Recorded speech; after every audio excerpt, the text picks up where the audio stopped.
প্রথমে হচ্ছে স্ক্যাপুলা।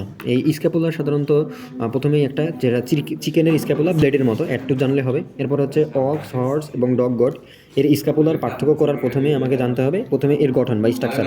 তো এই স্ট্রাকচারে প্রথমেই স্পাইনাস প্রসেস থাকে। স্পাইনাস প্রসেস কি, এই যে মাঝখান বরাবর যেটা চলে গেছে এটাকে বলা হয় স্পাইনাস প্রসেস। এবং এই স্পাইনাস প্রসেসের মাথাটা যে জায়গাতে পয়েন্টের মতো অংশ হয়েছে, এই যে এই জায়গাটা, এই পয়েন্টের অংশ এটাকে বলা হয় সুপ্রা স্পাইনাটাস ফোসা।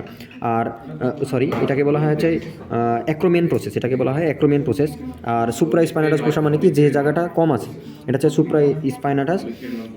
আর এটা হচ্ছে ইনফ্রা স্পাইনাটাস, বড় অংশটাকে বলা হয় ইনফ্রা স্পাইনাটাস।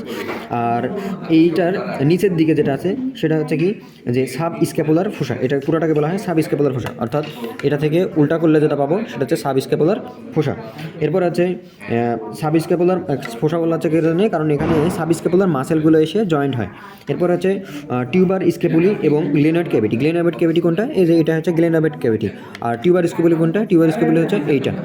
এটা হচ্ছে স্ক্যাপুলার বেসিক স্ট্রাকচার। আর স্ক্যাপুলার কোনটা কোন পাশে কীভাবে বুঝবো, যে প্রথমে এই যে এরম ভাগে ধরবো, ধরার পরে এটা হচ্ছে মিডল পোর্শন সবসময় ভিতরের দিকে থাকবে।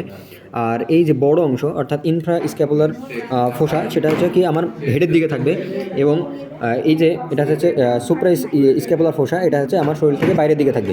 তো এটা আমাকে ধরছি যেহেতু এটা আমার সবচেয়ে বড় অংশ, যেটা সেটা আমার বডির দিকে অর্থাৎ মাথার দিকে আছে, সেজন্য এটা হচ্ছে আমি যে হাত দিয়ে ধরবো সেই হাতের হবে। ডান হাত দিয়ে ধরছি সেজন্য এটা হবে ডান হাতের অর্থাৎ ডান দিকের স্ক্যাপুলা।